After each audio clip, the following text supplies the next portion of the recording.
ఆనందం ఆనందం ఆనందమే నా యేసు నీలో ఆనందమే. క్రైస్తలో ఈరోజు దేవుని వాగ్దానం, యవనుడా నీ యవనమందు సంతోషపడము, నీ యవన కాలమందు నీ హృదయము సంతృష్టిగా ఉండనిమ్ము, నీ కోరిక చెప్పునను నీ దృష్టి యొక్క ఇష్టము చెప్పునను ప్రవర్తింపుము.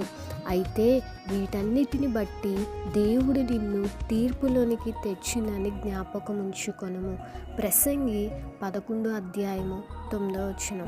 యవనుడా ఒక్కసారి గ్రహించు, మన జీవితం నీటి బుడగ వంటిది. ఈ లోకం శాశ్వతం కాదు, ఈ లోక ప్రేమ నిజం కాదు, ఈ లోకం నీకు సంతోషం ఇవ్వదు. ఒక్కసారి ఆలోచించు, నువ్వేం చేస్తున్నావో. నీ యవన బలం దేవుడిచ్చిన వరం అని గ్రహించుకో. ఈ పాప సుఖభోగములు కొంతకాలమే. నీకు నిజమైన సంతోషం, ప్రేమ, ఆనందం కావాలంటే